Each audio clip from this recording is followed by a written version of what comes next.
आदाब, नमस्कार। आप देख रहे हैं मंथन टुडे। मैं हूं आपके साथ उज़मा। दिल्ली दंगों के आरोप में जेल में बंद 5 आरोपियों को सुप्रीम कोर्ट ने जमानत दे दिया है, लेकिन उमर खालिद और शरजील इमाम को जमानत देने से कोर्ट ने इनकार कर दिया।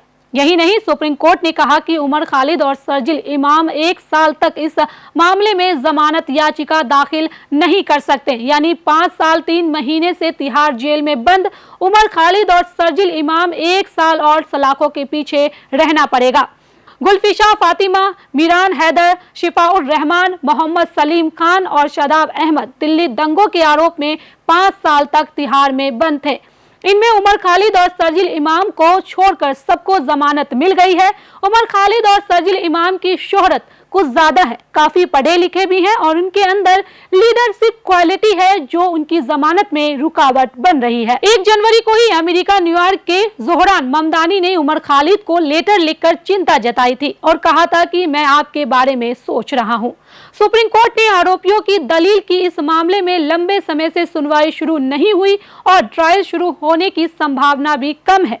यह भी कहा गया कि 5 साल सीधा समय में जेल में अब तक इनके खिलाफ दंगे भड़काने से जुड़े कोई भी मामला सबूत सामने नहीं आया और न ही आएगा। सुनवाई के दौरान सुप्रीम कोर्ट ने कहा, गवाहों की जांच पूरी होने या अब से 1 वर्ष के भीतर वे जमानत के लिए फिर से निचली अदालत में जा सकते हैं। सुप्रीम कोर्ट ने निचली अदालत को निर्देश दिया है कि दोनों के मामले पर इस आदेश का कोई प्रभाव डाले बिना विचार किया जाए। शरजील इमाम बिहार के जहानाबाद जिले के काको गांव के रहने वाले हैं। उनके पिता अकबर इमाम एक राजनीतिज्ञ हैं, उनकी मां गृहिणी है और इनके भाई एक सामाजिक कार्यकर्ता हैं। वहीं उमर खालिद जेएनयू के छात्र रहे। कन्हैया कुमार उनके मित्र हैं। कन्हैया और उमर खालिद दोनों छात्र राजनीति से उभरे नेता हैं।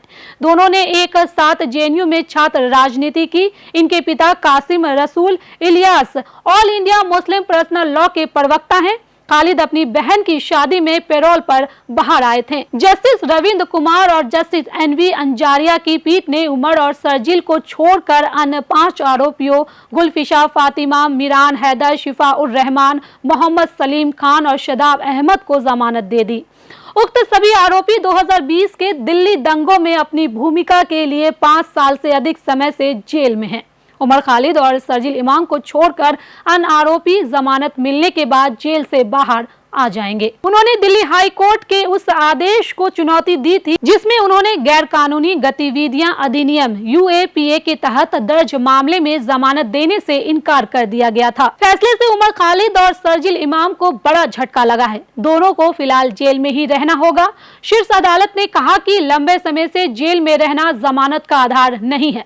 जस्टिस अरविंद कुमार और एनवी अंजारिया की बेंच ने पिछले साल 10 दिसंबर को आरोपी और दिल्ली पुलिस की दलीलें सुनने के बाद अपना फैसला सुरक्षित रख लिया था, जो आज सुनाया गया। तो चलिए, फिलहाल इस खबर में बस इतना ही। देश दुनिया की ऐसी तमाम बड़ी खबरों के लिए बने रहे मंथन टुडे के साथ। साथ ही हमारे चैनल को लाइक करें, सब्सक्राइब करें, फॉलो करें और निष्पक्ष पत्रकारिता देखना है तो देखते रहे मंथन टुडे। बहुत बहुत शुक्रिया।